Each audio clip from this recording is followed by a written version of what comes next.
El aire helado de febrero se pegaba a los huesos, un frío húmedo y persistente que se colaba por la ropa y se instalaba en las articulaciones.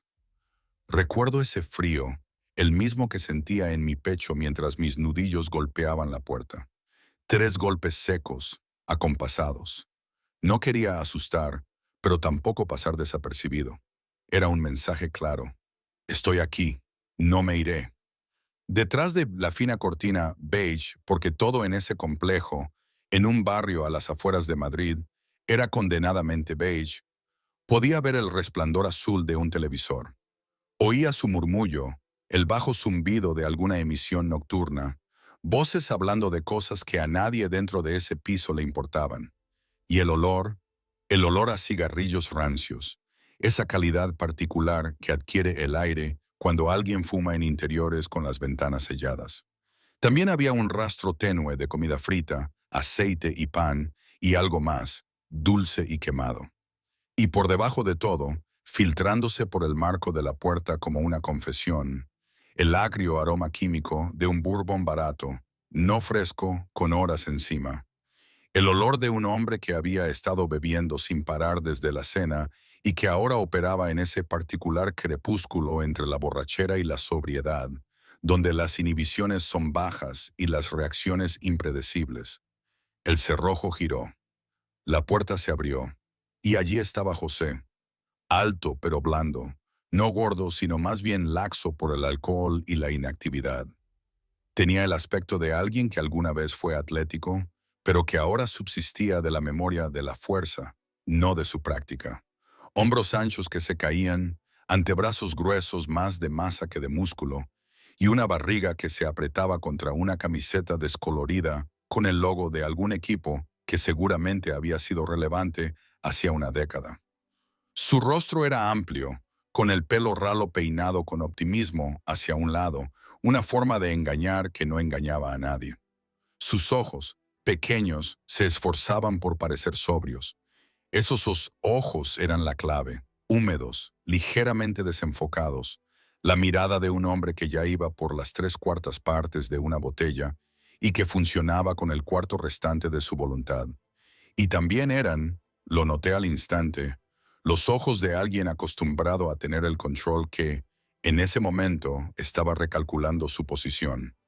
Un extraño a la puerta a la 1:30 de la madrugada no formaba parte de su guión. ¿Puedo ayudarle?, dijo con un tono de educada confusión casi impresionante.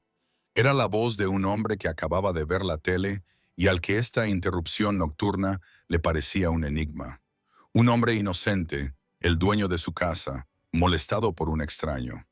Excepto por los nudillos de su mano derecha, que estaban rojos e hinchados, y por los cristales rotos en el suelo de la cocina, detrás de él, que captaban la luz del techo en pequeños reflejos dispersos. Cada uno, un testigo mudo y afilado de lo que había ocurrido antes de que se encendiera el televisor. Y por ese aire que salió del piso con él, esa mezcla particular de bourbon, cigarrillos rancios y algo más, algo que no tenía nombre químico, pero que yo reconocí al instante. El olor de una casa donde alguien ha tenido miedo.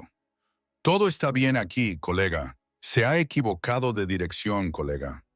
La palabra colega caía con la agresión informal de un hombre que usa la amabilidad como ataque. Mantente en tu lado, yo estoy en el mío, todo está bien. Yo aún no hablaba. Miré por encima del hombro de José, más allá del salón desordenado y el brillo azul del televisor, más allá del pasillo que llevaba a los dormitorios y, por fin, a la cocina. Allí, en el umbral, estaba María. Casi no la reconocí, no porque se viera físicamente diferente, aunque sí lo estaba un poco. Más delgada de lo que recordaba, el tipo de delgadez que no viene de la dieta o el ejercicio, sino de la lenta respuesta del cuerpo al estrés sostenido. Como una planta que se debilita por falta de luz. Su cabello, recogido de una forma apresurada, no intencional. Llevaba una sudadera que le quedaba grande, seguramente de él, y unos leggings. Sus pies descalzos sobre el linóleo. Pero no eran los cambios físicos lo que la hacían irreconocible. Era su postura. La María que yo recordaba se erguía, centrada, silenciosamente orgullosa. Se movía por los espacios como si tuviera derecho a estar en ellos, como si el aire que desplazaba la hubiera estado esperando.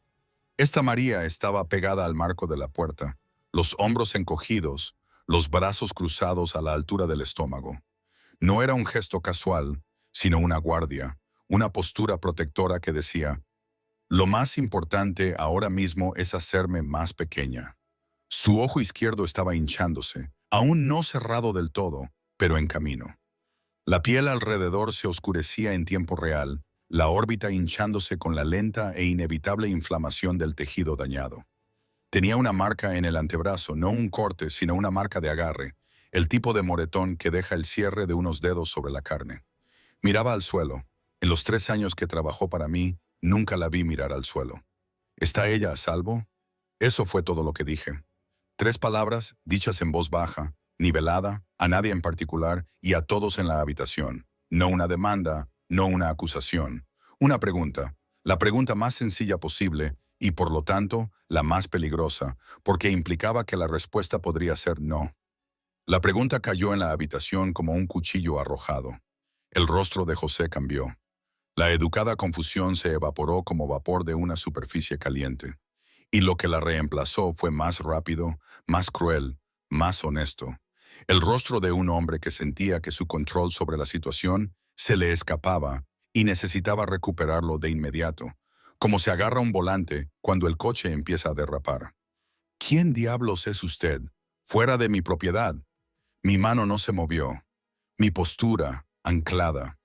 Le pregunté si está a salvo. Está bien, estamos bien, es un asunto de familia, amigo, y tiene que irse antes de que yo... Me empujó con fuerza, ambas manos planas en mi pecho, el tipo de empujón que busca mover a alguien física y narrativamente fuera del umbral, fuera de la situación, fuera de la historia. El empujón de un hombre que ha resuelto la mayoría de sus problemas siendo más grande, más ruidoso y más dispuesto a escalar que la persona que tiene delante. No funcionó. Absorbí el contacto. Mis pies retrocedieron medio paso, no más, y mi centro de gravedad bajó, como lo hace en un hombre cuyo cuerpo ha sido entrenado para recibir fuerza en lugar de ser movido por ella. El empujón me golpeó como una ola golpea un dique, con impacto, pero sin resultado. Y entonces, en un movimiento que duró menos de 2 segundos, hice 2 cosas. La primera fue un puñetazo corto y compacto al plexo solar. No un gancho, no un swing amplio, nada que se viera dramático en una cámara. Un golpe directo e ineficiente, lanzado con los 2 primeros nudillos, apuntando al cúmulo nervioso justo debajo del esternón. Fue diseñado para una cosa: detener el impulso hacia adelante, quitar el aire, crear una brecha entre la intención y la capacidad. José se encorvó. Sus manos cayeron de mi pecho a su propio estómago. Su boca se abrió, pero no salió nada. El diafragma había tenido un espasmo y, durante 3 segundos, la respiración no estuvo disponible. La segunda fue una palmada abierta en el lado de la cabeza de José. No un puñetazo, no una bofetada, sino un contacto firme y controlado con la palma de la mano contra el hueso temporal. Lo suficientemente fuerte como para desorientar. Lo suficientemente fuerte como para hacer que la habitación se inclinara por un segundo. Para confundir el sentido del equilibrio del oído interno, para ganar 5 segundos de confusión. No lo suficientemente fuerte como para causar daños duraderos. No lo suficientemente fuerte como para dejar una marca. 2 movimientos, precisos, no profesionales, defensivos, proporcionales, sin rabia, sin discursos, sin asalto continuado, sin romper muebles ni arrojar cuerpos contra las paredes. No volví a golpear a José. No era necesario. El propósito se había cumplido. El empujón había sido respondido. La agresión había sido neutralizada. Y el hombre ahora estaba apoyado en el umbral de su propia puerta, jadeando. Una mano en el estómago y la otra en la pared. Los ojos muy abiertos por la experiencia desorientadora de ser el receptor de fuerza física. Una experiencia que, para hombres como José, es profundamente desconocida, porque están acostumbrados a ser la causa y no la consecuencia. Retrocedí. Mis manos estaban a mis costados, abiertas, visibles. Respiraba normalmente y en algún lugar a lo lejos, delgadas y crecientes, como un sonido que se acerca por carreteras vacías, se oían sirenas. José también las oyó. Su rostro pasó por cálculos. Culpa, escape, coartada, haciendo números como un hombre los hace cuando los márgenes de repente no le favorecen. Miró a María, inmóvil en el umbral de la cocina. Me miró a mí, de pie, inmóvil en el porche. Miró el pasillo detrás de él, el que llevaba a los dormitorios y más allá, la ventana de la que María le había hablado a Ana, la ventana con el pestillo roto. Corrió, no por la puerta principal, sino a través del apartamento. Oí sus pasos pesados retrocediendo, más rápido ahora, en pánico. Nada que ver con el fanfarroneo de patrullaje de antes. Una puerta de dormitorio abriéndose de golpe. El chirrido de una ventana que se fuerza hacia arriba. Luego, el roce de un cuerpo que se abre paso por un marco que no era lo suficientemente ancho. El gruñido del esfuerzo y el suave golpe de pies al tocar el suelo al otro lado. Luego, nada.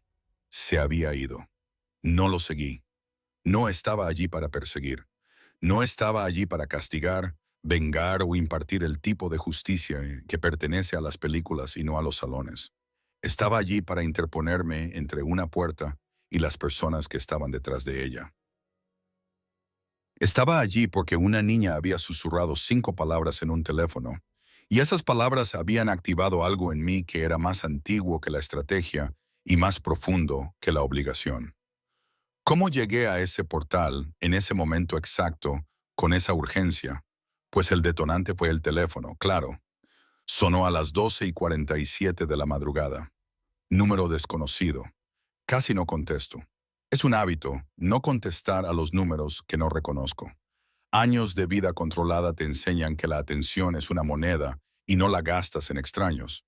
Pero a veces, una corazonada, o quizás simplemente la experiencia me ha enseñado que las llamadas que ignoras son las que regresan con más peso.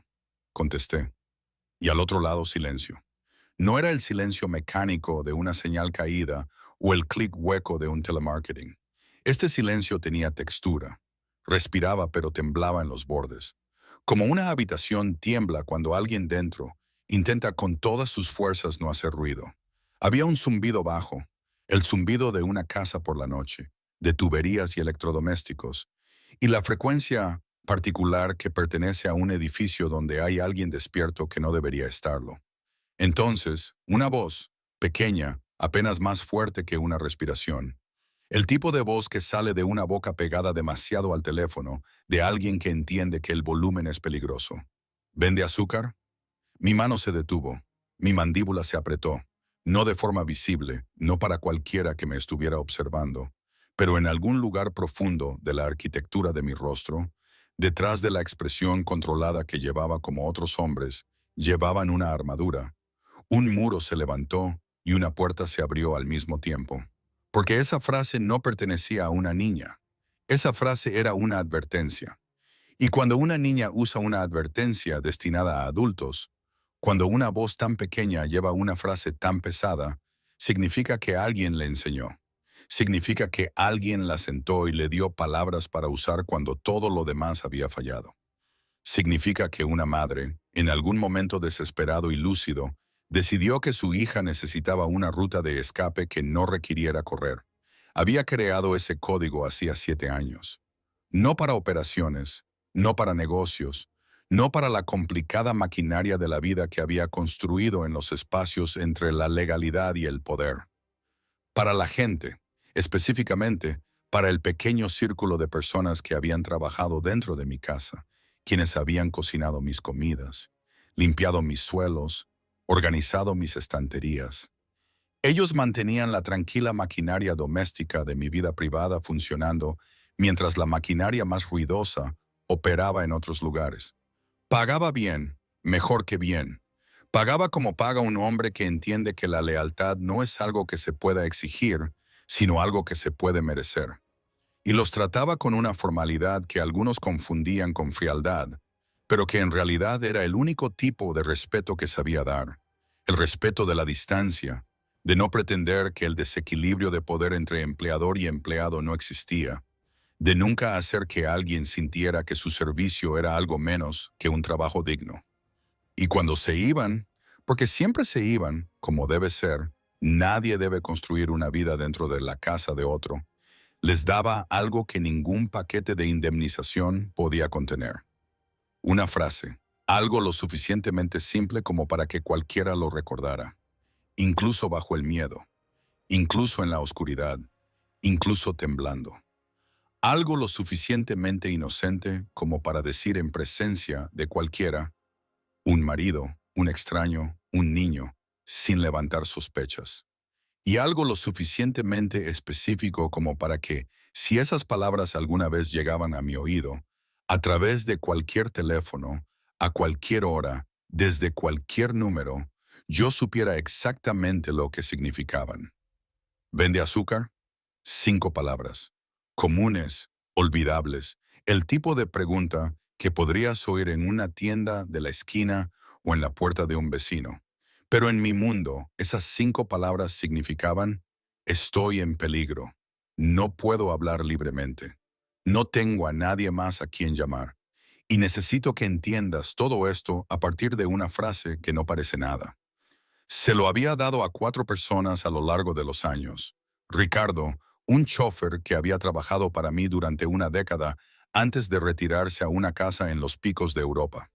El viejo Antón, un cocinero que se había mudado a una vida tranquila en Málaga. Iñaki, un jardinero que había regresado con su familia a Valencia con un buen pellizco. Y María. De todas las personas que habían pasado por mi casa, y hubo muchas a lo largo de los años, una tranquila rotación de gente competente que iba y venía con las estaciones, María era la que recordaba con mayor claridad. No porque fuera extraordinaria de forma ruidosa. No lo era. No llenaba las habitaciones con su presencia, ni captaba la atención al entrar. Era tranquila, metódica. Llegaba a las 6 todas las mañanas antes de que la casa se hubiera despertado del todo, y se movía por sus habitaciones como el agua se mueve por el lecho de un río. De forma natural, sin molestar, dando forma a las cosas suavemente con el tiempo, sin que nadie lo notara. Trabajó para mí durante 3 años. 3 años de camisas planchadas colgadas en el armario antes de que lo abriera. 3 años de estanterías organizadas donde cada libro, cada archivo, cada pequeño objeto tenía un lugar al que regresaba como por gravedad. 3 años de café hecho exactamente bien, fuerte, negro, con un terrón de azúcar en la taza de cerámica, con una pequeña mella en el asa que me negaba a reemplazar. Nunca tuve que pedirlo, recordarlo o especificarlo. Lo aprendió una vez, la primera semana, observando, y nunca lo olvidó. Ella se daba cuenta de las cosas, pequeñas cosas, cosas que la mayoría de la gente pasaría por alto porque eran demasiado insignificantes para importar y demasiado constantes para ver. Se daba cuenta cuando una bombilla se estaba atenuando antes de fundirse. Se daba cuenta cuando la despensa se estaba quedando sin algo que yo usaba a diario. Y se daba cuenta cuando el silencio de la casa pasaba de ser pacífico a pesado, cuando yo había tenido una mala reunión o una peor llamada telefónica. Y en esos días dejaba un vaso de agua extra en mi escritorio y trabajaba en las habitaciones lejanas, dándome espacio sin que se lo pidiera. Nunca fisgoneó, nunca se extralimitó, nunca preguntó una sola cosa sobre mis negocios, mis visitas, las llamadas telefónicas que hacía en habitaciones con las puertas cerradas. Pero estaba presente de una manera que importaba. Presente como una base está presente. Invisible, soportando peso, esencial. Confiaba en ella. Y Carlos no confiaba fácilmente. La confianza para un hombre en mi posición no era un sentimiento, era un cálculo. Era el resultado de observar a alguien durante meses y años, midiendo la distancia entre lo que decían y lo que hacían, notando cada pequeña coherencia y cada posible contradicción, y llegando lentamente a la conclusión de que esa persona era quien aparentaba ser. María había superado ese cálculo sin saber nunca que estaba siendo medida. Era, en el sentido más simple y profundo, confiable. Y entonces se fue. El día que me lo dijo, estaba de pie en mi cocina con las manos entrelazadas delante de ella, como siempre se ponía cuando tenía algo importante que decir. Centrada, inmóvil, como si estuviera dando una noticia que merecía una postura formal. Dijo que había conocido a alguien. Su nombre fue mencionado, pero no se me quedó. Dijo que quería empezar de nuevo. Una nueva ciudad, una nueva vida, quizás una familia. Tenía 31 años. Quería algo que esta casa, por muy bien gestionada que estuviera, no podía darle. Asentí de inmediato.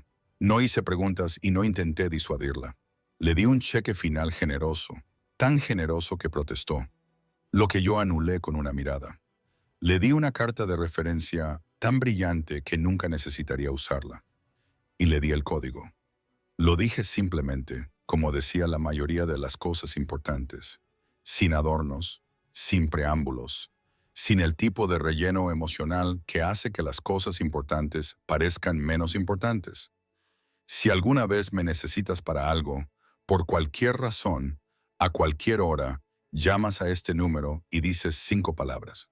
¿Vende azúcar? Eso es todo lo que necesitas decir. Yo entenderé todo lo demás. María me miró fijamente por un largo momento. Sus ojos brillaron, no con lágrimas, no del todo, pero con algo cercano a las lágrimas. Esa humedad que surge cuando te das cuenta de que alguien te acaba de dar algo que no sabías que necesitabas. Lo retuvo como retenía todo. No dejó que se desbordara. No lo necesitaré. Espero que no. Eso fue hace 4 años. Envió una tarjeta de Navidad el primer año, un correo electrónico educado el segundo, nada después. El silencio no me preocupó. El silencio de María significaba que estaba bien. No era del tipo de mantener el contacto por el mero hecho de hacerlo. Era del tipo que desaparece en una nueva vida y la construye ladrillo a ladrillo. La forma en que había organizado mis estanterías, metódicamente, completamente, sin mirar atrás. Respeté ese silencio. Guardé su número en un archivo. Hice un rastreo discreto una vez, hace 18 meses. No porque la estuviera vigilando, no por posesividad, sino porque mantenía un control sobre todos a quienes les había dado el código. Una precaución, como cuando revisas las baterías de un detector de humo que esperas que nunca se active. El rastreo me dio una dirección en un barrio de las afueras de Madrid. Un nombre con el que vivía. Un hombre. Lo anoté, lo archivé y seguí adelante. Hasta esta noche. Hasta que la voz de una niña, no la voz de María, la voz de una niña, susurró 5 palabras en mi oído a las 12:47 de la mañana. Y el detector de humo estaba gritando. Pegué el teléfono a la oreja. Mi respiración se ralentizó. No porque yo lo quisiera, sino porque mi cuerpo había sido entrenado durante décadas para responder a las crisis con desaceleración. Mientras otros se aceleraban, yo me ralentizaba. Mientras otros subían la voz, yo la bajaba. Era lo que hacía que la gente me temiera. Aunque la mayoría no sabría articular por qué. No era lo que hacía, sino la calma con la que lo hacía. Podía oír, debajo del susurro de la niña, la arquitectura del miedo. La casa a su alrededor no estaba tranquila como las casas están tranquilas por la noche cuando todos duermen. Estaba tranquila como una casa está tranquila después de que algo ha sucedido. El silencio magullado y vibrante que sigue a un portazo, a un plato roto, a una voz que se eleva a su tono más alto y luego se corta de repente. Era el silencio de la resaca, todavía vibrando con lo que lo había causado. ¿Cuánto azúcar necesita? Esto no era una pregunta sobre azúcar, era ¿qué tan grave es? Dime la magnitud de lo que está sucediendo. Dame algo para medir. Una pausa. Pude oírla tragar. El pequeño y húmedo clic de la garganta de una niña haciendo un esfuerzo. Mucho, y mi mamá está llorando. Cerré los ojos por un segundo. Detrás de mis párpados, vi el rostro de María. La forma en que se veía el día que se fue de mi casa. De pie en la cocina con las manos entrelazadas, llena de una esperanza tranquila sobre empezar de nuevo, llena del optimismo particular que pertenece a las personas que creen que irse es lo mismo que llegar. Y ahora esto, ahora su hija, escondida en algún lugar de esa casa, susurrando por teléfono a la 1 de la madrugada, usando palabras que le habían enseñado a usar cuando todo salía mal. Dime cuánto azúcar. Necesitaba que siguiera hablando. Necesitaba evaluar y necesitaba que ella escuchara mi voz. Calmada, firme, inquebrantable. Porque un niño que se esconde en la oscuridad necesita oír que, en algún lugar al otro lado de una línea telefónica, hay alguien que no tiene miedo. Mucho. Y mi mamá está llorando. Las mismas palabras, exactamente las mismas. Palabra por palabra, inflexión por inflexión. Como si las hubiera memorizado como se memoriza una oración, un número de teléfono o la combinación de una cerradura. Como si le hubieran dicho, di estas palabras. Exactamente estas palabras. No añadas nada. No cambies nada. Solo dilas y espera. Esa repetición me dijo más de lo que cualquier relato detallado podría haber hecho. Me dijo que María le había enseñado a su hija un guión, que había sentado a esa niña en algún momento, quizás durante una tarde tranquila, cuando la casa estaba en paz y el hombre con el que vivían estaba en el trabajo. O quizás en una conversación susurrada a altas horas de la noche después de algo terrible, mientras la niña aún temblaba. Y le había dicho, si algo sucede, si se pone feo, si no puedo llegar a un teléfono, ve al baño, cierra la puerta, llama a este número, di estas palabras, exactamente estas palabras, y espera. Y la niña había escuchado, recordado y aparentemente practicado, porque la entrega era demasiado fluida, demasiado ensayada, demasiado perfectamente controlada para una niña que escuchaba esas palabras por primera vez en una emergencia real. Era una niña a la que habían entrenado. Había marcado este número a las 12:47 de la mañana. No el 112, no a un vecino, no a un abuelo. Mi número. El número que María le había hecho memorizar. El que pertenecía a un hombre que la niña probablemente nunca había conocido. Un hombre que existía en el pasado de su madre como un personaje de una historia. Alguien que su madre le había prometido que contestaría, entendería, vendría. Solo eso me dijo todo sobre lo que el 112 había o no había hecho en el pasado. Me dijo que, en algún lugar de la historia de ese hogar, alguien había pedido ayuda antes, y la ayuda había llegado demasiado tarde. O había llegado y se había ido. O había llegado y no había creído lo que veía. O había llegado y había rellenado un informe que acabó en un archivo, en un gabinete, acumulando polvo. Me dijo que María, después de las experiencias que hubiera tenido con los canales oficiales, había decidido que su mejor opción, su opción de romper el cristal en caso de emergencia, la que guardaba para la peor noche, era un número de teléfono, una frase clave y un hombre que no vendía nada. No el 112, sino yo. Un sonido de fondo. Distante, pero inconfundible. Un portazo. No cerrándose, sino golpeando con fuerza. El tipo de portazo que no ocurre por accidente, que no es causado por el viento o el descuido. El tipo de portazo que es un mensaje entregado en el lenguaje de la arquitectura que dice: soy el dueño de este espacio. Estas paredes me responden. Cada superficie de esta casa es una extensión de mis manos, y puedo hacer que cualquiera de ellas sea violenta cuando quiera. La respiración de la niña cambió. Se hizo más fina, más tensa, más rápida.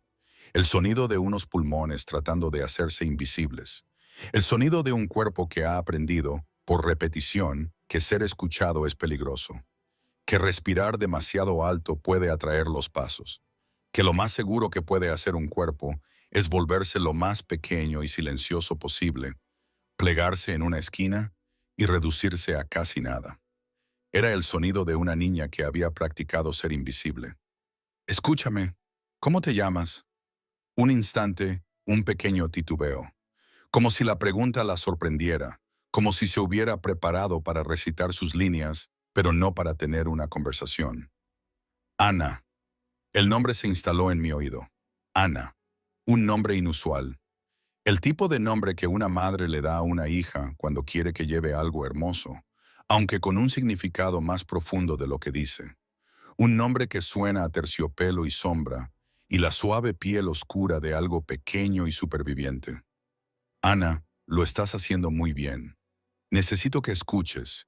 Si él se acerca a ti, si lo oyes acercarse a la puerta, quiero que digas una palabra, solo una. Di más. ¿Puedes hacerlo?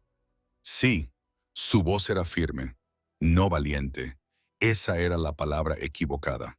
Valiente implica una elección, una decisión consciente de enfrentarse al miedo. Esto no era valentía. Esto era entrenamiento. Era una niña ejecutando un protocolo que había ensayado, respondiendo a instrucciones con la obediencia automática de alguien que ha aprendido que la obediencia es la diferencia entre estar a salvo y no estarlo. No sonaba exactamente asustada, sonaba concentrada, como un soldado durante un simulacro, como una enfermera durante una emergencia, demasiado controlada, eficiente, hueca en los lugares donde un niño debería de estar lleno. Esa frialdad en su voz, la ausencia de pánico, donde debería haber pánico, fue lo que más me dijo. Porque un niño que entra en pánico durante una crisis no ha vivido muchas crisis. Un niño que se queda impasible, sí. Silencio de nuevo. Pero diferente ahora, cargado. El tipo de silencio que ocurre entre el relámpago y el trueno, cuando puedes sentir el aire mismo reteniendo su peso, esperando lo que viene. Pasos pesados en algún lugar fuera de la habitación donde ella se escondía. Se movían lentamente, no buscando exactamente, sino patrullando, escaneando. Los pasos de alguien que no necesitaba apresurarse porque conocía cada rincón de su territorio. Los pasos de alguien que dejaba sentir su presencia antes de llegar. Porque la anticipación de él era tanto un arma como sus manos. Los pasos se detuvieron. Contuve la respiración. Al otro lado de la línea pude oír a Ana conteniendo la suya. Un latido largo y terrible de la nada. Un silencio tan completo que parecía tener una textura. Densa, presurizada. El tipo de silencio que hace que te zumben los oídos porque tu cerebro se esfuerza tanto por oír algo que empieza a fabricar sonido. 3 segundos. 4. 5. Cada uno, una pequeña eternidad. Luego, apenas audible, el susurro. Más. Yo ya estaba estirando la mano hacia mis llaves. Los pasos se reanudaron. Pude oírlos alejarse. No irse, no ir a la cama, solo reposicionarse, moviéndose del pasillo a otra habitación, al salón quizás. Oí el crujido de un peso que se asentaba en un mueble. El televisor se encendió, el estallido repentino de ruido que sigue a un control remoto apuntado a una pantalla, luego el volumen bajando a un murmullo bajo. El hombre se estaba sentando, instalándose. No durmiendo, solo ocupando la casa, llenándola con su presencia como un gas llena un recipiente. La respiración de Ana volvió lentamente a algo más cercano a la normalidad. El susurro volvió. Está en el salón ahora. Bien, quédate donde estás, no abras la puerta. Lo sé. 2 palabras. Pero la forma en que las dijo, lo sé, llevaba el peso de una infancia pasada aprendiendo las reglas de un juego que ningún niño debería tener que jugar. Lo sabía porque ya lo había hecho antes. Lo sabía porque esa no era la primera noche que se escondía en un baño. Lo sabía porque su madre le había enseñado el protocolo y había tenido suficientes prácticas, reales, no ensayos, como para haber interiorizado cada paso. Cerrar la puerta, agacharse, estar en silencio, esperar. Yo ya estaba en mi coche, conducía solo, sin convoy, sin escolta de seguridad, sin un segundo coche detrás, con hombres que sabían cómo hacer desaparecer problemas. Esto no era eso. Esto no era negocio. Esto no era estrategia. Esto era algo más antiguo que el poder y más simple que la influencia. Algo que vivía en la parte de mí que no había sido devorada por la vida que había elegido. La parte que aún recordaba cómo sonaba cuando mi madre hacía correr el agua después de que mi padre se acostara. Las carreteras estaban vacías a esa hora. El norte de Madrid en plena noche era todo restaurantes de cadena con las luces apagadas, gasolineras que brillaban como islas fluorescentes en un mar oscuro y largos tramos de suburbio que parecían el mismo kilómetro repetido una y otra vez. Los mismos centros comerciales, las mismas intersecciones, Los mismos desarrollos de viviendas color beige, llamados así por los árboles que habían derribado para construirlos. Sauce, roble, cedro, algo. Los nombres pasaban borrosos por mis ventanillas como un sueño a medio recordar. Tenía la dirección del rastreo que había hecho hacía 18 meses. Calle Millbrook, 1847, Unidad B, San Sebastián de los Reyes. No me la había memorizado a propósito. Mi mente simplemente funcionaba así. Números, direcciones, nombres, patrones. Se pegaban a las paredes de mi memoria como alfileres en un mapa, y podía sacar cualquiera de ellos cuando lo necesitara. 47 minutos. Eso decía el GPS. Tenía la intención de hacerlo en 35. Mantuve a Ana en línea. El teléfono estaba en el soporte de mi salpicadero, la conexión abierta, su respiración una presencia tranquila y constante en el coche, como un segundo latido. Con mi otra mano, usé un segundo teléfono, uno prepago limpio que guardaba en la guantera, reemplazado mensualmente, nunca usado para nada excepto para momentos exactamente como este, y marqué el 112. Cuando la operadora contestó, mi voz era plana, precisa, despojada de todo excepto de utilidad. Sin emoción, sin explicación, solo puntos de datos ordenados de la manera que produciría la respuesta más rápida. Estoy reportando un incidente de violencia doméstica.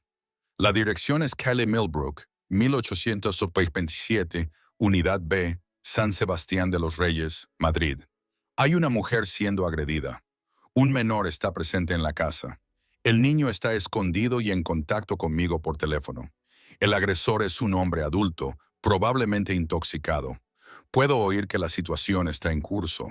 Por favor, envíen oficiales de inmediato. La operadora preguntó mi nombre. Su voz era profesional, practicada. La voz de alguien que había hecho esta pregunta cientos de veces y sabía que la respuesta a menudo importaba menos que la información que la precedía. Eso no es relevante ahora mismo. Lo relevante es la dirección y el niño.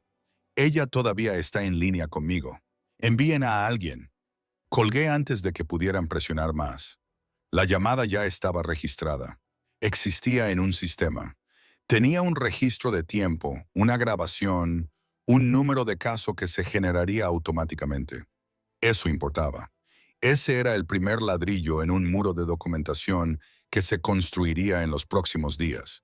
Y yo sabía por experiencia, por observación y por el tipo particular de educación que viene de observar cómo funcionan y fallan los sistemas, que el muro necesitaba ser construido ladrillo a ladrillo, empezando ahora.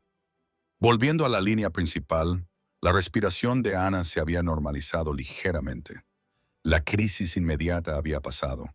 Los pasos se habían retirado. La televisión estaba encendida. La casa se había asentado en el tenso y frágil equilibrio que sigue a un episodio. El equilibrio que parece paz, pero no lo es. El equilibrio que es solo el espacio entre una cosa mala y la siguiente. Ana, ¿estás herida? ¿Estás sangrando en algún sitio? No. ¿Tu mamá está despierta? ¿Puedes oírla? Creo que sí. Estaba llorando antes. Ahora está tranquila.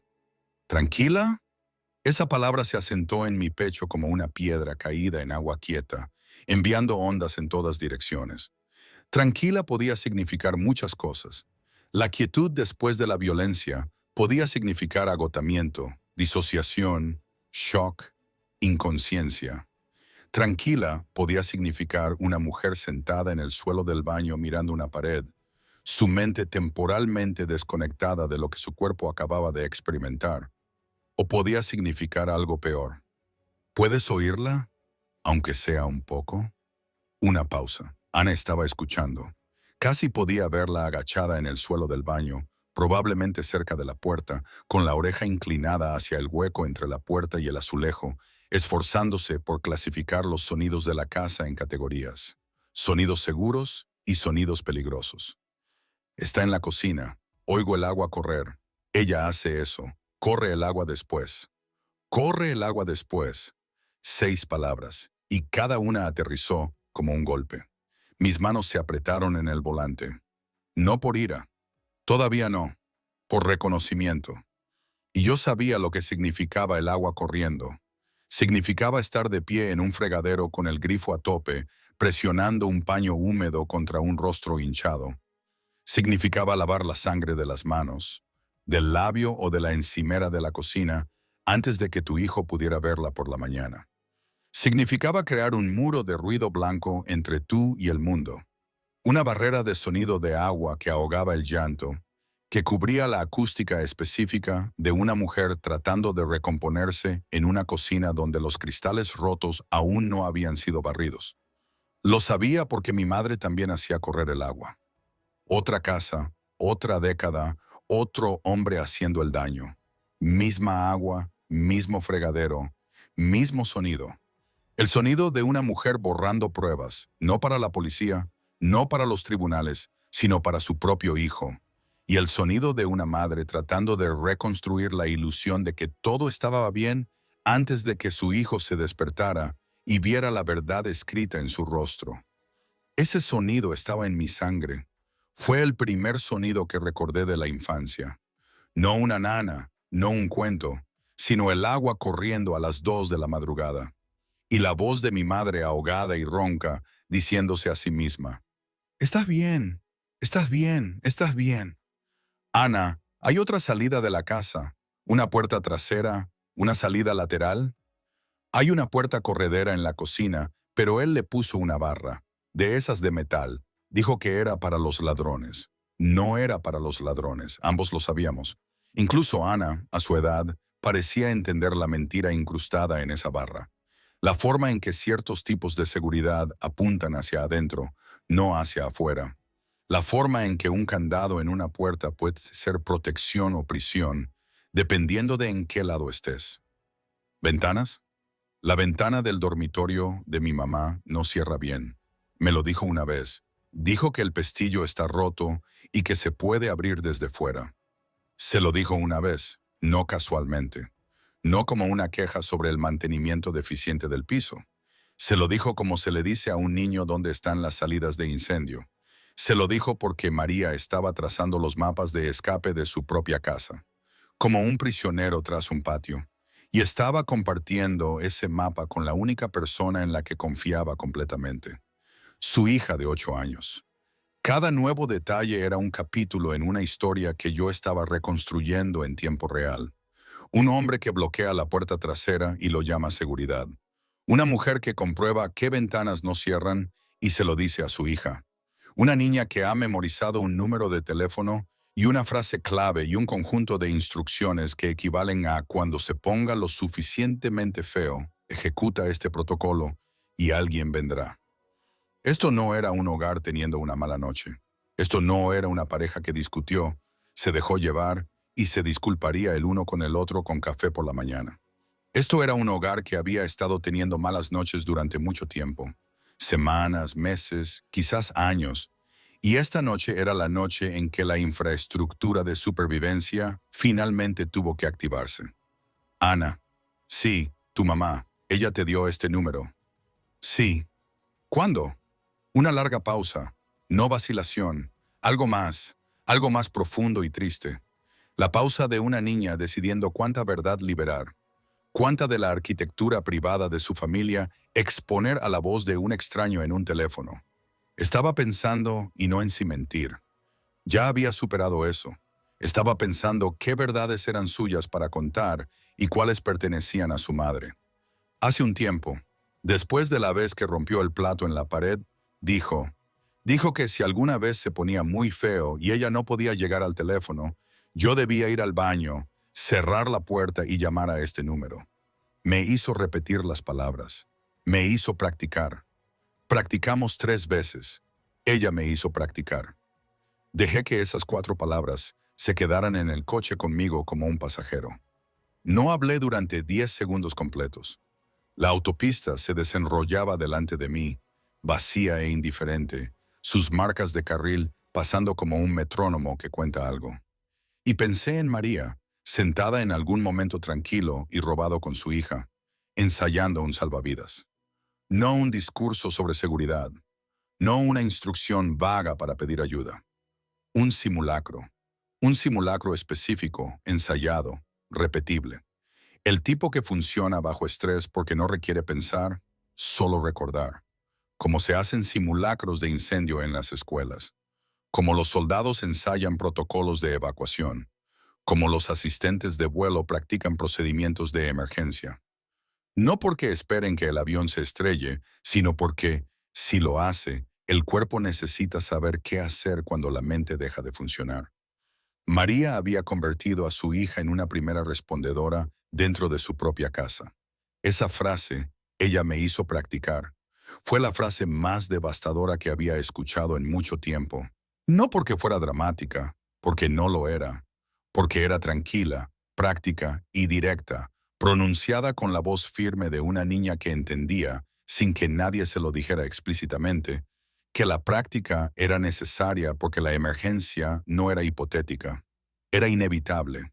Era el sonido de una madre que se había quedado sin esperanzas de que las cosas mejoraran por sí solas, que había dejado de creer en la posibilidad de cambio y había comenzado a construir una infraestructura de emergencia dentro de su hija de 8 años, que había mirado su vida, al hombre con el que vivía, al patrón en el que se había quedado atrapada, al espacio cada vez menor entre incidentes, y había tomado una decisión fría y lúcida.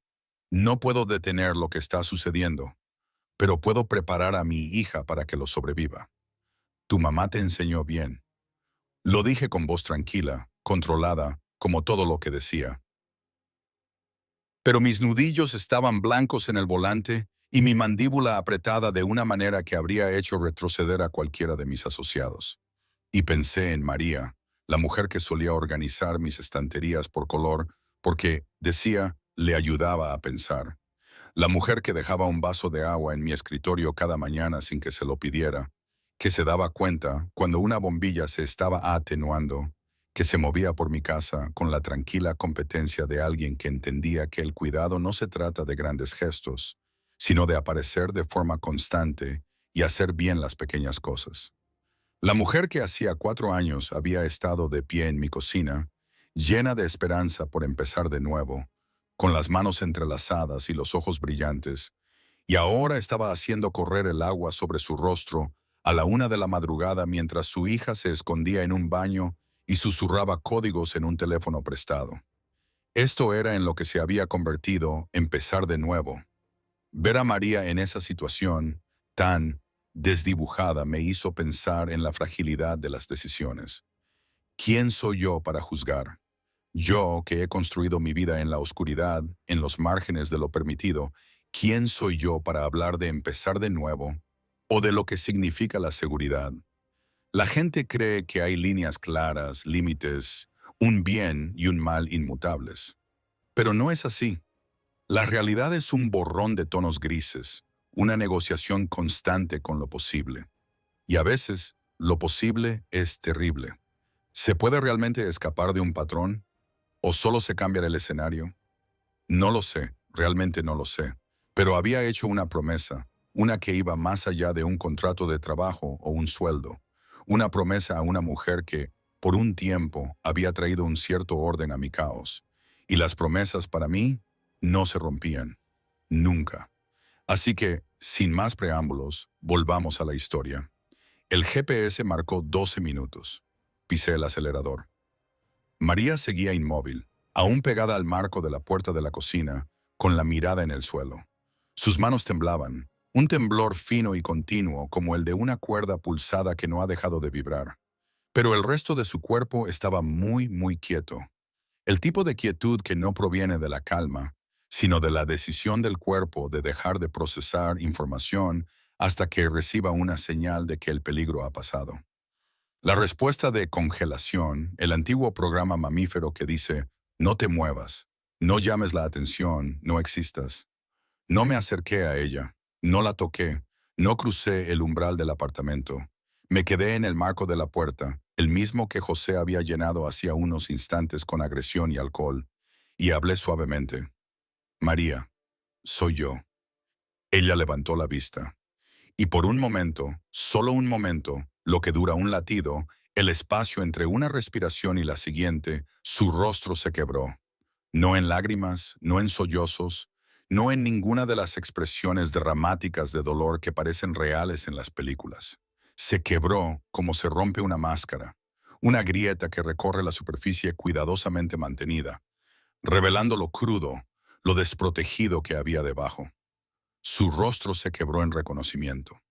El tipo de reconocimiento que ocurre cuando alguien que pensabas que te había olvidado, alguien de una vida diferente, una vida mejor, una vida antes de todo esto, aparece de repente en tu puerta en el peor momento de tu existencia. Y te das cuenta de que te han visto. Lo siento. Esa fue la primera cosa que dijo. No gracias, no ayúdame, no me estaba haciendo daño. Lo siento. Porque eso es lo que te enseña el abuso a largo plazo. Reescribe la gramática de tu autoestima hasta que cada frase que pronuncias empieza con una disculpa. Te enseña que tu sufrimiento es un inconveniente para los demás.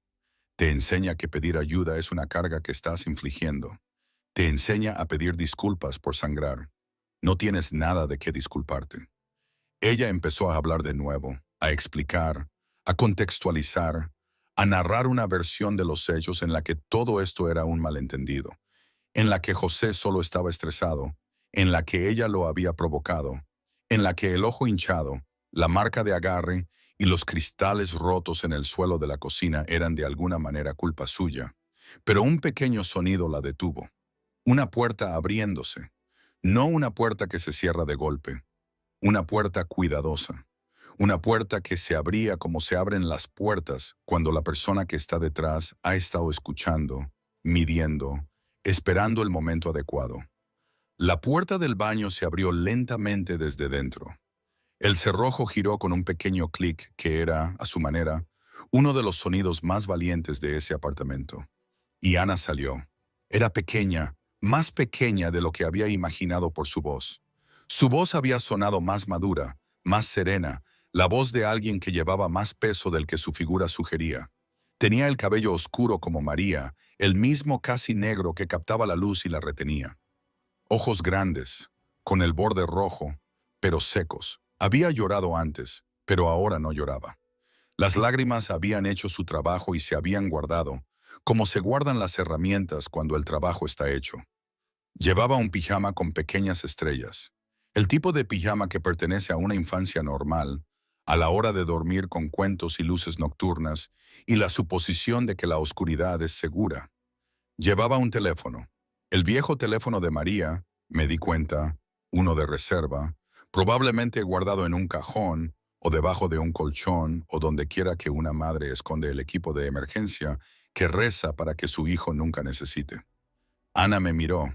Estudió mi rostro con la mirada cuidadosa y evaluadora de un niño que ha aprendido a leer a los adultos. Como otros niños leen libros, buscando las señales, las microexpresiones, los pequeños indicadores que te dicen si la persona que tienes delante es segura o no, amable o no, alguien que ayudará o alguien que lo empeorará. Miró a su madre. Luego caminó hacia María y la abrazó por la cintura. No dramáticamente, no con la necesidad teatral de consuelo de un niño. Quietamente, firmemente, como se sujeta a algo que temes que se caiga si lo sueltas. Y María se desmoronó. No dramáticamente, no con sollozos o lamentos, sino de la forma en que un muro se desmorona cuando se le quita el último soporte. Se hundió de rodillas y abrazó a su hija, y el único sonido fue el tipo de llanto que no hace ruido, el tipo que vive en los hombros y el pecho y en la forma en que la respiración se produce en pequeños jadeos temblorosos, el tipo que ha estado en silencio durante tanto tiempo que no recuerda cómo ser ruidoso. Luces rojas y azules llenaron las ventanas. Las sirenas se detuvieron y en el silencio repentino, lo único que pude oír fueron dos personas respirando juntas. Más tarde, Clara, la abogada, me explicó cómo funcionó todo. Me dijo que el agente Pérez, el alto de la placa, me había visto procesar todo en ese salón, pero que no pudo hacer mucho en ese momento. Me contaría que mientras yo estaba dando mi declaración en el salón, sentado en el sofá de José, todavía caliente de su cuerpo, siendo cuidadoso, midiendo cada palabra, dando mi nombre real, describiendo la llamada, el código, el trayecto, La interacción en la puerta, el empujón y mi respuesta, sin especular ni ofrecer teorías, solo hechos secos, tal como un buen testigo lo haría. Pues, al mismo tiempo, en la cocina, María hacía lo que le habían condicionado a hacer. Minimizaba. No fue nada, de verdad. Él, a veces se altera. Ya sabes cómo es. Ha estado bajo mucho estrés con el trabajo y las facturas y yo dije algo que no debí decir y él solo. No fue. La agente Suárez, la mujer policía, escuchaba. No interrumpía. No discutía. No decía, señora, puedo ver que su ojo se está cerrando. Solo escribía, porque la agente Suárez había sido entrenada y su entrenamiento le había enseñado que interrumpir la minimización de una víctima de violencia doméstica es contraproducente. Hay que dejarles hablar, hay que anotar lo que dicen, y luego hay que documentar lo que se ve, que casi siempre contradirá lo que han dicho. La voz de María era la voz de una mujer que se había contado esta historia a sí misma tantas veces que casi la creía. Una voz que había sido entrenada durante meses o años para traducir la violencia en malentendidos, el abuso en estrés, los cristales rotos en un accidente, un puño cerrado en «solo me empujó un poco». Una voz que había aprendido a encoger lo sucedido hasta que pudiera caber en una versión de la realidad donde todo estaba básicamente bien y nadie necesitaba preocuparse. Y por favor, no hagan de esto algo que no es.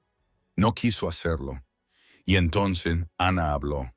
Estaba de pie en el umbral de la cocina, el mismo umbral donde María había estado hacía minutos, pegada al marco. Pero donde María se había hecho pequeña, Ana se mantuvo en el centro. No desafiante, no heroica, simplemente allí, presente, ocupando el espacio que su cuerpo ocupaba. Nada más, nada menos. La empujó. 3 palabras, pronunciadas en voz baja, pero clara. No fuerte, no enfadada, no temblorosa por la emoción. Simplemente clara. Como una campana es clara, como la verdad es clara cuando no tiene razón para esconderse. No desafiante, eso implicaría ira. Y la ira no era lo que había en la voz de Ana. No valiente, eso implicaría que estaba superando el miedo. Y lo que ella hacía era más simple y más triste que superar el miedo. Estaba declarando un hecho que había presenciado muchas veces. Un hecho que le era tan familiar que no requería acompañamiento emocional, ni acumulación dramática, ni preparación antes del lanzamiento. Simplemente era verdad. Como la lluvia es verdad, como la gravedad es verdad. La empujó. El rostro de María se puso blanco. La sangre se drenó tan rápido que fue casi visible. Una retirada física. La respuesta del cuerpo a la exposición repentina de algo que se suponía que debía permanecer oculto. Ana. La empujó contra la pared. Luego cogió el plato y lo tiró. Lo hace mucho. La cocina quedó en un silencio sepulcral. El tipo específico de silencio que ocurre cuando algo se ha dicho y no se puede desdecir. El bolígrafo de la agente se detuvo. La boca de María se abrió y luego se cerró. Y en el espacio entre esa apertura y cierre, en la pequeña e infinita brecha entre querer hablar y no tener nada más que decir, algo cambió. Porque contradecir a tu hija cuando dice la verdad es un tipo diferente de violencia.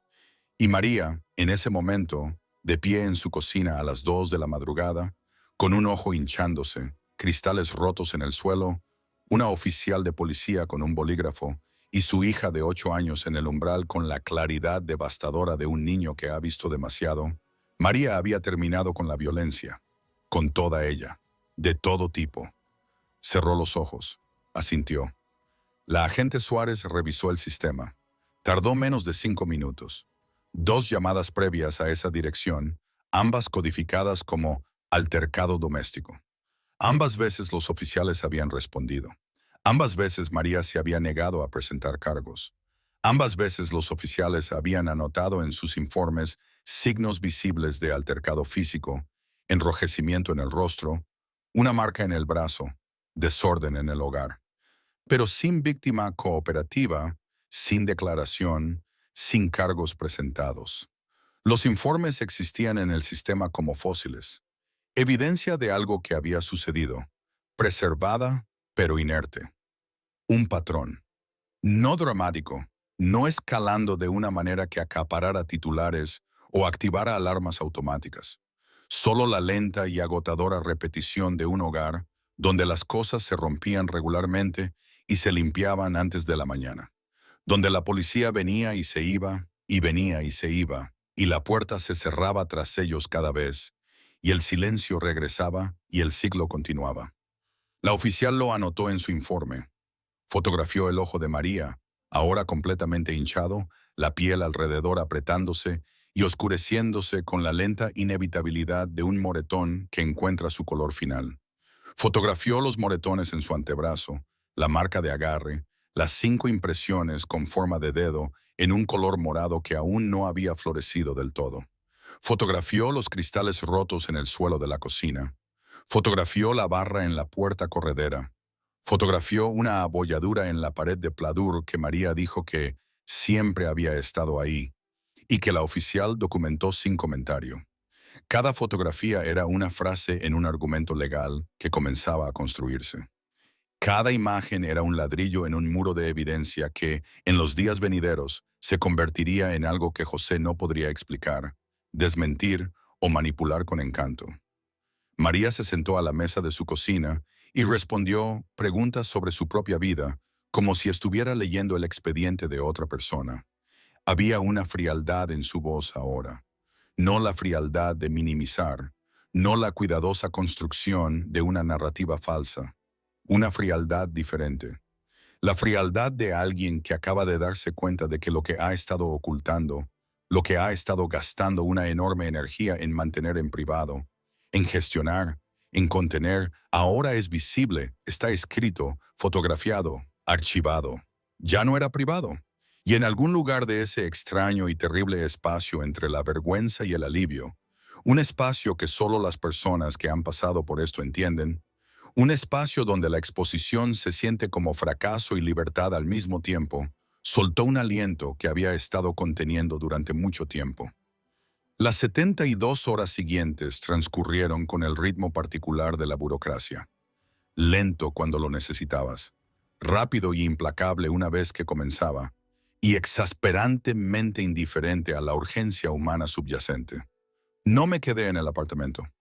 Me fui una vez que los agentes tuvieron todo lo que necesitaban.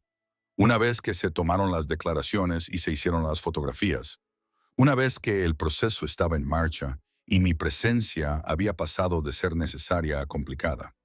No abracé a María, no hice promesas, no dije, todo saldrá bien, ni yo me encargo, ni ninguna de las otras frases que la gente bien intencionada dice en momentos de crisis y que significan menos que el silencio al que reemplazan. Le dije 3 palabras antes de irme. Haré algunas llamadas. Ella entendió. Había trabajado para mí el tiempo suficiente para saber que cuando Carlos decía que haría llamadas, no significaba que tomaría un teléfono y tendría una conversación informal. Significaba que la maquinaria se pondría en marcha. Maquinaria silenciosa, maquinaria legal, el tipo de maquinaria que no hace ruido pero produce resultados. Ella asintió. Me fui. El viaje a casa fue silencioso. Sin radio, sin llamadas telefónicas, solo la carretera, la oscuridad previa al amanecer y el agotamiento particular que no proviene del esfuerzo físico, sino de la contención emocional, de mantener todo dentro de un espacio controlado durante horas. Y luego, cuando termina, sentir que las paredes de ese espacio comienzan a ceder. A las 9 de la mañana ya había contratado a una abogada de familia llamada Clara Reyes. No una de mis personas, no alguien de mi mundo, no un solucionador de problemas, ni un nombre conectado, ni alguien que me debiera algo. Una especialista legítima en violencia doméstica con 17 años de experiencia en los tribunales de Madrid, una reputación de meticulosidad que rozaba lo obsesivo, y una lista de clientes que incluía a mujeres de todos los estratos económicos y de todo tipo de situaciones. La encontré a través de una referencia de una organización sin ánimo de lucro que había financiado discretamente durante años. Una de esas pequeñas, invisibles asociaciones benéficas que no ponen los nombres de los donantes en los edificios, pero sí ponen órdenes de alejamiento a los maltratadores. Pagué yo mismo la provisión de fondos, una cantidad considerable. No pedí recibos, no pedí que se me mantuviera informado. Le conté a Clara todo lo que necesitaba saber. La historia, el código, la llamada telefónica, la escena en el apartamento, y luego le dije lo más importante. Mantén mi nombre fuera de la documentación tanto como sea posible. Mi implicación complica las cosas. El caso debe sostenerse por sí mismo con la evidencia. Clara lo entendió. Llevaba suficiente tiempo haciendo esto como para saber que un caso con un testigo controvertido puede convertirse en un caso sobre el testigo en lugar de sobre la víctima, y que los abogados defensores son muy buenos para encontrar distracciones. Presentó una orden de protección de emergencia antes del mediodía, y la petición documentaba los acontecimientos de la noche anterior. La llamada al 112 y su registro de tiempo, el informe del oficial que respondió, las fotografías de las lesiones de María, la declaración de la niña tomada en presencia de una defensora de menores capacitada, y los dos informes de disturbios anteriores que ya estaban en el sistema para la misma dirección. Una orden de protección de emergencia es una orden civil emitida por un juez cuando existe un peligro inmediato de abuso familiar. Puede ser concedida ex parte, es decir, sin que el abusador esté presente, sin su conocimiento, sin su oportunidad de discutir, explicar o minimizar. Entra en vigor inmediatamente después de la firma y la notificación. Ordena al demandado que no tenga contacto con las personas protegidas, sin llamadas telefónicas, sin mensajes de texto, sin mensajes a través de terceros. Le ordena desocupar la residencia compartida de inmediato y mantenerse al menos a 150 metros de la casa de la peticionaria, su lugar de trabajo y la escuela de la niña. El juez revisó la petición, leyó el informe policial, miró las fotografías y la firmó esa misma tarde. No fue dramático. No hubo escena judicial, ni mazo, ni confrontación a través de un banco de madera. Fue papeleo. Una firma en un formulario, un sello, un número de caso ingresado en una base de datos. Pero el papeleo, yo lo sabía, era la infraestructura de las consecuencias. El papeleo era lo que convertía una mala noche en un registro legal. El papeleo era lo que seguía a un hombre a través de las fronteras estatales, a través de nuevas relaciones, a través de nuevos apartamentos donde a nuevas mujeres se les diría que él había cambiado. El papeleo era lo que hacía que la próxima vez fuera diferente de la última vez. Todo porque la próxima vez habría un expediente. Mientras tanto, María fue al hospital. No porque quisiera, quería dormir, quería cerrar las cortinas y cubrirse con las mantas y fingir que la noche anterior había sido un sueño. Y que, cuando se despertara, todo sería como antes. No bien, exactamente, pero familiar, manejable, la cantidad conocida de sufrimiento que había aprendido a navegar. Pero Clara le dijo que era necesario, no opcional, necesario. Porque un informe médico no se trata solo de curación, se trata de documentación. Cada moretón que se fotografía bajo iluminación clínica y que un médico describe en lenguaje médico se convierte en parte de un registro. Cada lesión que se cataloga con precisión anatómica se vuelve más difícil de negar, más difícil de explicar y más difícil de reformular como se cayó, es torpe o se le hacen moretones fácilmente. María se sentó con una bata de hospital bajo luces fluorescentes mientras una doctora la examinaba. La doctora era una mujer llamada Sofía Montes y tenía una dulzura más profesional que personal. La dulzura de alguien que ha visto este tipo de lesiones cientos de veces y ha aprendido a ser amable sin ser blanda, minuciosa sin ser invasiva. Contusión orbital izquierda, edema periorbital y equimosis. Contusiones en el antebrazo izquierdo. 4 puntos de presión distintos consistentes con la fuerza de agarre aplicada por una mano. Leve contusión en el hombro derecho, aspecto posterior, consistente con impacto contra una superficie plana, consistente con haber sido empujada contra una pared. La doctora. Montes lo escribió todo y tomó fotografías con una cámara clínica, una cámara diferente a la del oficial, produciendo fotografías diferentes que servirían para un propósito diferente en una parte diferente del sistema legal. Le preguntó suavemente a María si había habido otros incidentes. María dijo que sí.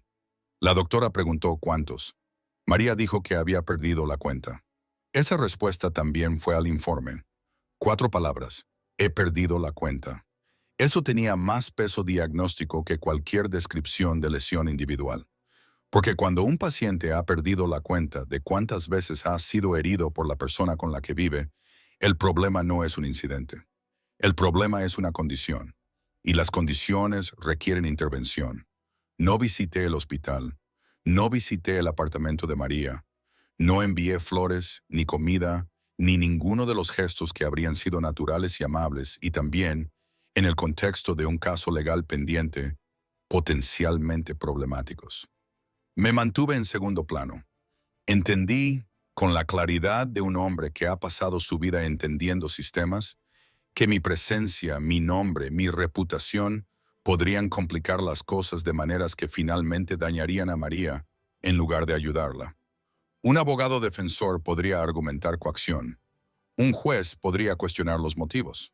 La conexión entre una figura del crimen acusada y una víctima de violencia doméstica que podría convertirse en la historia, y la historia real, una mujer golpeada en su propia cocina, una niña escondida en un baño, un hombre con un patrón, se enterraría bajo una narrativa más interesante. Así que hice llamadas telefónicas. Me aseguré de que Clara tuviera todo lo que necesitaba. Confirmé a través de canales cuidadosos e indirectos que la orden de protección había sido debidamente notificada, que no había sido archivada y olvidada, que no había sido procesada y perdida, que no había caído en ese vacío burocrático particular donde a veces van los papeles urgentes cuando el sistema está sobrecargado y con poco personal. Y hice una cosa más. Le pedí a Clara que hiciera una verificación de antecedentes completa de José. Los resultados llegaron al día siguiente. 2 denuncias previas en Castilla y León, presentadas por una mujer diferente, dirección diferente, nombre diferente, mismo patrón. Un cargo de agresión en 4º grado. El cargo de agresión de nivel más bajo en esa región. El que cubre empujones, tirones, contacto físico no letal que no resulta en hospitalización. Desestimado cuando la demandante retiró su declaración. Una violación de una orden de paz, el equivalente de Castilla y León a una orden de protección, que resultó en una multa de 200 euros, sin tiempo de cárcel, sin libertad condicional, sin asesoramiento obligatorio. 200 euros y una mirada severa de un juez. Y luego José se había mudado a Madrid y había empezado de nuevo. Empezado de nuevo. Las mismas palabras que María había usado hacía 4 años.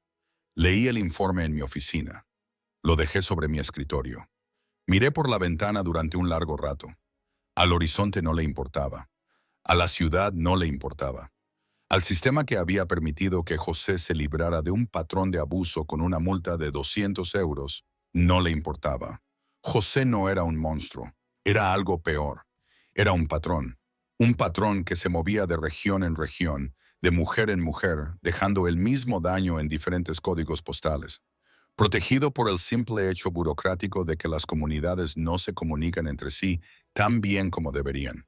Que los registros no siguen automáticamente a las personas a través de las fronteras. Que las lagunas en el sistema son lo suficientemente amplias como para que un hombre con ropa limpia y un comportamiento cooperativo se escabullera una y otra vez. Hasta ahora. Porque esta vez había el testimonio de un niño claro, coherente, devastador en su calma. Esta vez había un registro del 112 de un tercero, con fecha y grabado. Esta vez había denuncias previas de otra región, documentadas y descubribles. Esta vez había un informe médico con fotografías y lenguaje clínico. Y esta vez Clara Reyes se iba a asegurar de que cada pedazo de papel fuera donde tenía que ir y que nada se perdiera. El colapso silencioso de María ocurrió esa tarde. No en el hospital, no delante de la policía, no en presencia de ningún profesional cuyo trabajo era ayudarla, en su cocina, sola. Después de que Ana se hubiera quedado dormida en su propia cama, lo cual era en sí mismo un pequeño milagro, porque durante los últimos meses Ana había estado durmiendo con una oreja pegada a la pared, escuchando. María se sentó a la mesa de la cocina, la misma mesa donde había comido frente a José, la misma mesa donde él le había dicho que estaba exagerando, donde le había dicho que era demasiado sensible, demasiado dramática, demasiado emocional, donde se había sentado después de cada incidente con las manos alrededor de una taza de café y su voz envuelta en una razonabilidad tan espesa y convincente que ella se había preguntado, sinceramente, si él tenía razón, si ella era el problema, si la hinchazón en su rostro, el moretón en su brazo y la grieta en la pared eran de alguna manera productos de su imaginación, su sensibilidad, su incapacidad para manejar las tensiones normales de una relación. Él había sido tan bueno en eso, tan practicado. Las disculpas que venían con flores, la ternura que duraba el tiempo exacto para que los moretones se desvanecieran. Los periodos de 3 semanas de normalidad, incluso de amabilidad, que la hacían pensar, quizás esta vez, quizás realmente ha cambiado. Quizás la última vez fue la última vez. No se lo había imaginado. El informe del hospital decía que no se lo había imaginado. Las fotografías de la policía decían que no se lo había imaginado. Las 2 llamadas previas por altercados decían que no se lo había imaginado. La verificación de antecedentes de Castilla y León, con su cargo desestimado y su multa de 200 euros y su mujer diferente en una ciudad diferente, decía que no se lo había imaginado. La voz tranquila y ensayada de su hija diciendo, «¿Vende azúcar?», a las 12:47 de la madrugada, decía que no se lo había imaginado. María apoyó la cabeza en la mesa de la cocina y lloró. No como había llorado durante los ataques, en silencio, hacia adentro, con el agua corriendo para cubrir el sonido. No el llanto controlado y ahogado de una mujer que ha aprendido que su dolor debe ser silencioso porque el dolor ruidoso provoca más dolor. Esta vez lloró como se llora cuando se deja de fingir. Lleno, tembloroso, feo, ruidoso.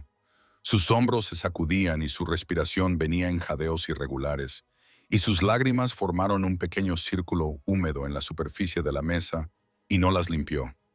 No hizo correr el agua, no lo limpió, simplemente lloró. Y fue la primera vez en años que lloró sin esconderlo. Y el llanto no era solo pena, o miedo, o alivio, o ira. Eran todas esas cosas a la vez, enredadas en un nudo que no podía separarse en sus componentes. Era el llanto particular que llega cuando finalmente dejas de sostener algo y te das cuenta de lo pesado que era solo después de haberlo dejado. Pasaron 2 días. A José no se le había visto. No había regresado al apartamento.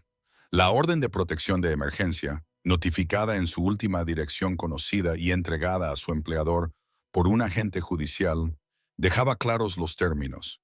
Sin contacto, sin regreso, sin proximidad. No había llamado a María. No había enviado mensajes de texto. Durante 2 días hubo silencio. El tipo particular de silencio que no es la ausencia de amenaza, sino su reorganización. Como una tormenta está en silencio en su ojo, mientras las paredes de viento siguen girando. María dormía con las luces encendidas. Comprobaba los cerrojos 3 veces antes de acostarse.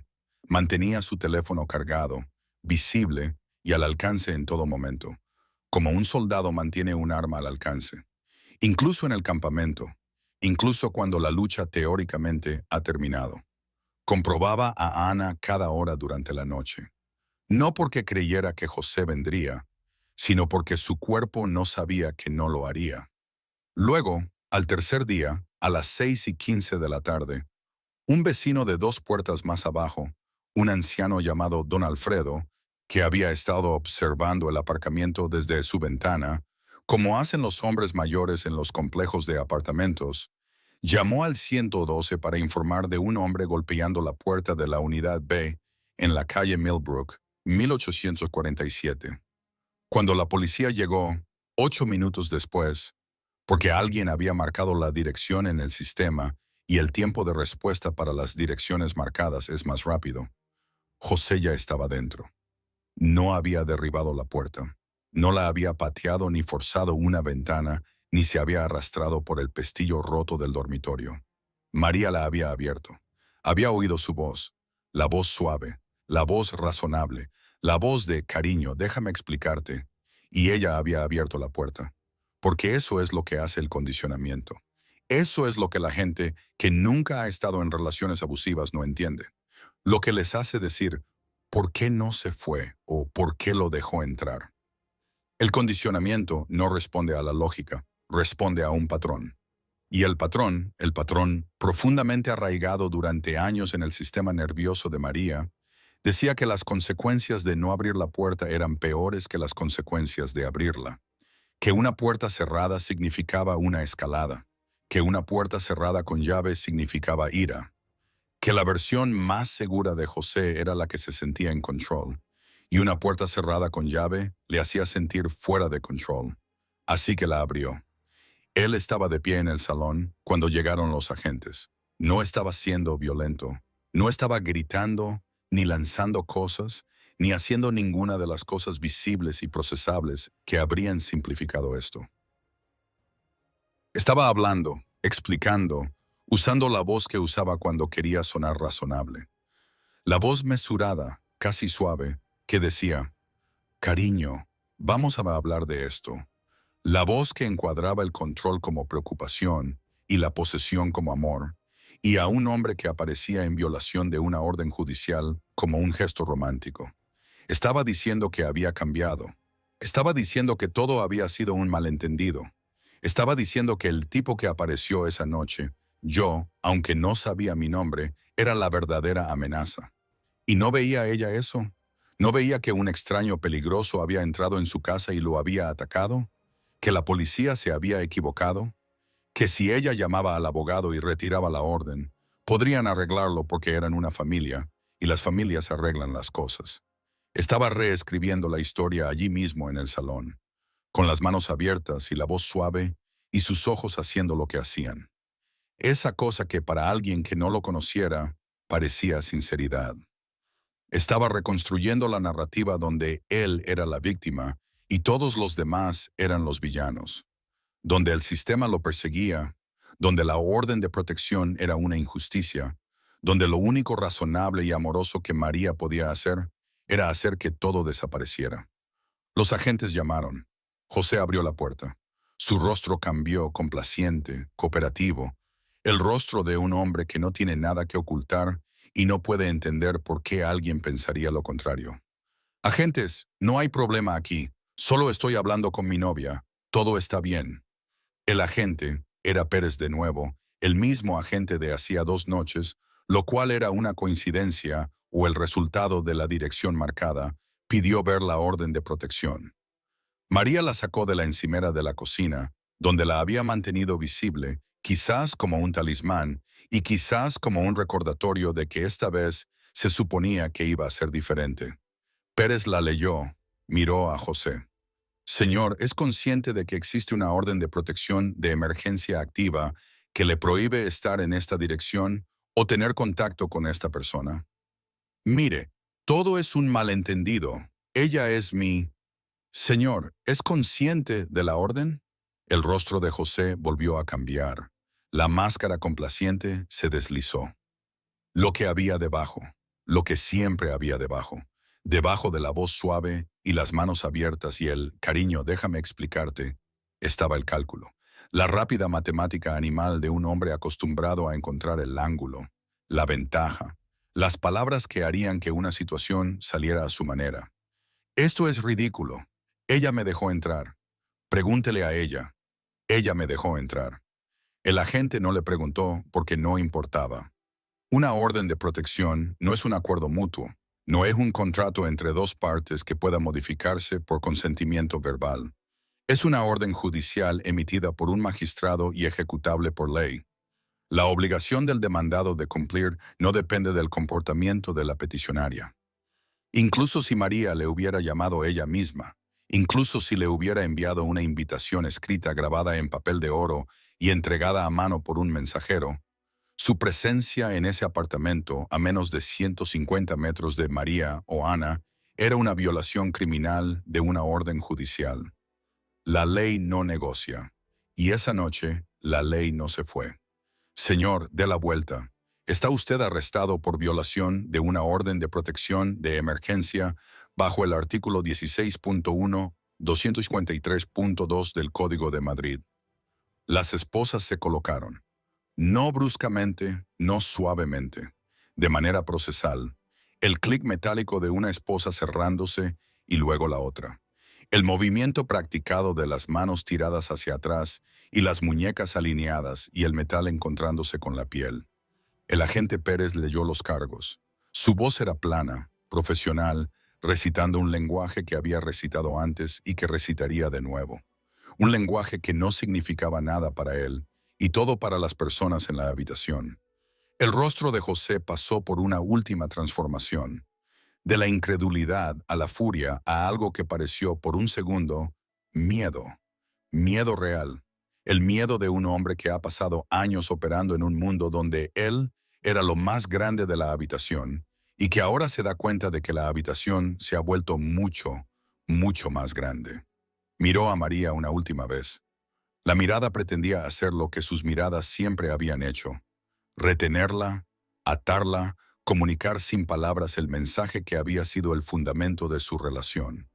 Me perteneces, esto es culpa tuya, pagarás por esto es culpa tuya, lo sabes, ¿verdad? Tú hiciste esto. María estaba de pie junto a la encimera de la cocina. Sus manos temblaban. El temblor era visible. No lo ocultaba. No apretaba los puños para detenerlo, ni presionaba las palmas de las manos contra los muslos, ni hacía ninguna de las pequeñas cosas practicadas que había hecho durante años para ocultar la evidencia de su propio miedo. Pero lo miraba a él, no al suelo. A él. No respondió. No necesitaba hacerlo. No le debía palabras. Le había dado años de palabras, explicaciones, disculpas, adaptaciones. La moneda verbal interminable de una mujer tratando de mantener la paz en una casa donde la paz era controlada por una persona y racionada como un recurso escaso. No más palabras. Sus ojos lo dijeron, no dramáticamente, no con una mirada cinematográfica ni un parpadeo a cámara lenta, ni ninguna de las cosas que suceden en las historias para señalar una transformación. Sus ojos simplemente dijeron, te veo, veo lo que eres, y no voy a apartar la mirada. Los agentes se llevaron a José, la puerta se cerró, el apartamento quedó en silencio, y ese silencio, el silencio de una habitación vacía después de que la persona que la llenaba de miedo ha sido retirada, fue lo más ruidoso que María había oído nunca. Más ruidoso que los portazos, más ruidoso que la voz alta, más ruidoso que el sonido de un plato golpeando la pared. Porque este silencio no era el silencio de alguien esperando. Este silencio era el silencio de algo que había terminado. Y ella se quedó en su cocina durante mucho tiempo. Las luces estaban encendidas. La puerta estaba cerrada con llave. La puerta corredera tenía su barra, pero por primera vez la barra no se sentía como una jaula. Se sentía como una pared, y ella estaba en el lado correcto. Las semanas siguientes no fueron cinematográficas. No hubo montaje, ni música grandilocuente, ni una escena donde María se mirara al espejo y viera una nueva mujer reflejada. La recuperación no funciona así. La recuperación funciona como la fisioterapia después de una fractura grave. Lenta, dolorosa, llena de contratiempos, llena de días en los que parece que nada cambia y días en los que un pequeño movimiento ordinario que solía doler, de repente no lo hace. Y esa ausencia de dolor es tan sorprendente que te hace llorar. Clara solicitó una orden de protección permanente. Las audiencias se fijó para 3 semanas más tarde. Mientras tanto, José estaba en el centro penitenciario Madrid Piento, incapaz de pagar la fianza. No porque la fianza fuera prohibitivamente alta, sino porque el juez, revisando su historial de quejas previas en Castilla y León, el patrón de escalada, la violación de la orden de emergencia dentro de las 72 horas de su emisión, y el hecho de que había huido por una ventana la noche del incidente original lo consideró un riesgo de fuga y una amenaza continua. El historial previo de Castilla y León, el cargo desestimado, la violación de la orden de paz, la multa de 200 euros, se convirtieron en la base de un caso más sólido. En la ley de violencia doméstica, el patrón importa enormemente. Un incidente puede ser explicado por un hábil abogado defensor. Dos incidentes en la misma comunidad pueden minimizarse, contextualizarse, cada uno presentado como una relación volátil. Pero cuando una verificación de antecedentes revela el mismo comportamiento en una comunidad diferente, con una mujer diferente, en un año diferente, la narrativa cambia. Cambia de "fue una mala noche" a "así es él". Cambia de un incidente a un patrón de conducta. Y los patrones de conducta se persiguen de manera diferente a los incidentes. La fiscalía añadió cargos por agresión y lesiones de la noche del incidente original. Combinado con la violación de la orden de protección, José se enfrentaba a un delito grave.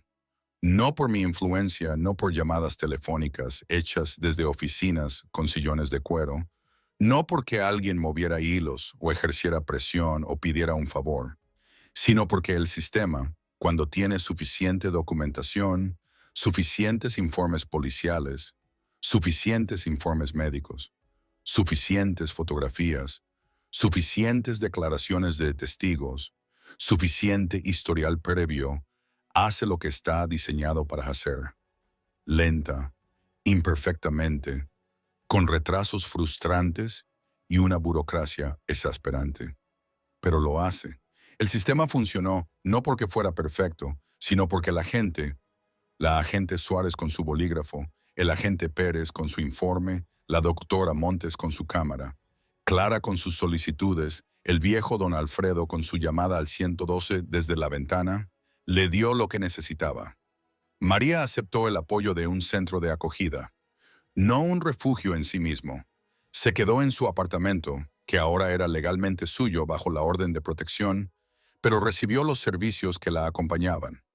Una trabajadora social llamada Teresa, que la visitaba cada 3 días, un plan de seguridad que incluía un código para la vecina, la señora Delgado, y una maleta preparada en el armario. Derivaciones para asistencia financiera, formación laboral, ayuda legal.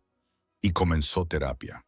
No con entusiasmo, sino a regañadientes, como se empieza cualquier cosa que requiere mirar algo alrededor de lo cual has pasado años construyendo muros.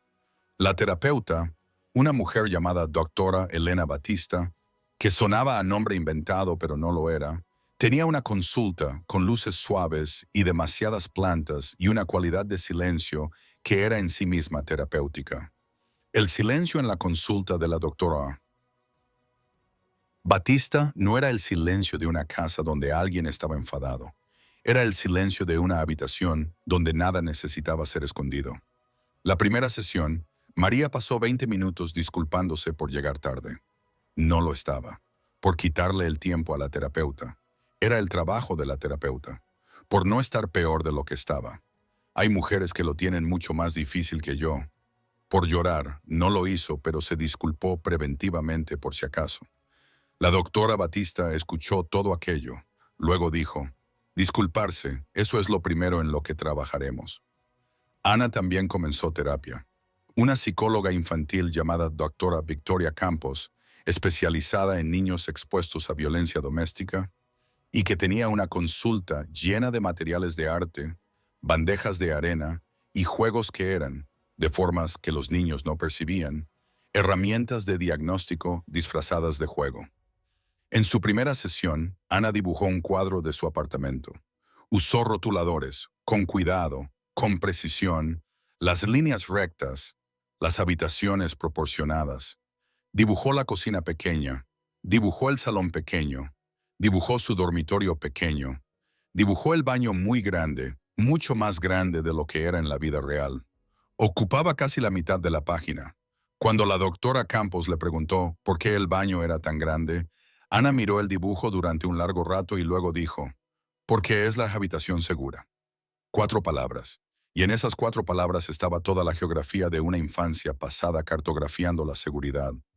No en parques o patios de recreo o los espacios normales del mundo de un niño, sino dentro de su propia casa, donde el lugar más seguro era una habitación alicatada con un cerrojo y un teléfono escondido en un armario. A lo largo de las semanas siguientes, el baño en sus dibujos se hizo más pequeño. Las otras habitaciones se hicieron más grandes. La cocina añadió una mesa con flores. El salón añadió una ventana por la que entraba la luz del sol. Su dormitorio añadió una estantería. Dejó de susurrar, no de golpe. Gradualmente, como una persona que ha estado bajo tierra durante mucho tiempo, se adapta lentamente a la luz del sol. No de golpe, porque demasiada luz demasiado rápido es un tipo de dolor propio, sino poco a poco, los ojos abriéndose, los hombros bajando y la voz encontrando su registro completo. Su maestra se dio cuenta primero, una mujer tranquila llamada Señora Delgado, que había estado enseñando tercer grado durante 22 años y que sabía, sin que se lo dijeran, cuáles de sus alumnos llevaban a la escuela cosas que no cabían en las mochilas. Se dio cuenta de que Ana levantaba la mano en clase, que hablaba con otros niños a la hora del almuerzo, que se había reído, realmente reído, la risa despreocupada y de cuerpo entero de un niño que había olvidado momentáneamente estar vigilante. Se dio cuenta de que Ana había dejado de sentarse con la espalda contra la pared. Pequeñas cosas, cosas que nadie notaría a menos que supiera qué buscar. A menos que entendiera que un niño que se sienta con la espalda contra la pared es un niño que necesita ver la puerta. Y un niño que deja de necesitar ver la puerta es un niño que comienza a creer, lenta y tímidamente, como se cree algo que se ha querido que fuera verdad durante mucho tiempo, que lo que entra por la puerta podría no hacerle daño. Cosas enormes. No me detuve. Revisé con Clara una vez. Confirmé que el caso avanzaba como debía. Confirmé que las facturas, los honorarios legales, las facturas médicas, las sesiones de terapia, tanto para María como para Ana, estaban cubiertas y seguirían cubriéndose durante el tiempo que fuera necesario. No hice preguntas sobre los detalles. No hice peticiones. No pedí nada a cambio porque esto no era una transacción. Era una deuda, no la deuda de María conmigo, sino mi deuda con el mundo. Una deuda que hombres como yo llevamos sin nombrarla. Una deuda que se paga con la moneda silenciosa de asegurarse de que las personas que pasan por tu vida estén más seguras por haberte conocido. Luego me retiré, como siempre me había retirado. No por indiferencia, sino por la comprensión de que la ayuda, pasado cierto punto, se convierte en control si no tienes cuidado. Que la línea entre protección y posesión es más delgada de lo que la mayoría de la gente cree.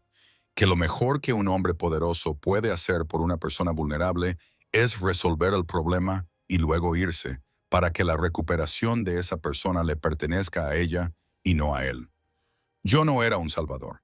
Yo fui una llamada telefónica contestada a las 12:47 de la mañana. Fui 2 puñetazos y un informe al 112 y una provisión de fondos para un abogado y luego me fui. Eso fue suficiente. María me llamó una vez, 3 semanas después de aquella noche. Era un martes por la tarde. La luz que entraba por la ventana de su cocina era dorada. Fue una llamada corta. Su voz era diferente. No más fuerte, exactamente. No transformada. No la voz de una mujer de película que ha emergido de la adversidad con perfecta claridad y un nuevo peinado. Era más presente, menos cargada de disculpas. La voz de alguien que comenzaba a reaprender a ocupar espacio en una conversación sin anteponer a cada frase, lo siento, o no quiero molestar, o sé que estás ocupado. Quería darte las gracias. No es necesario. Lo sé, pero quiero. Gracias por no colgar. Hubo una larga pausa. El tipo de pausa que guarda años de cosas no dichas. De una mujer que se va de una casa con las manos entrelazadas y los ojos brillantes. De un código dado y nunca usado. De 4 años de silencio que significaron estoy bien, hasta que, de repente, no lo significaron. Nunca cuelgo cuando oigo azúcar. María se rió.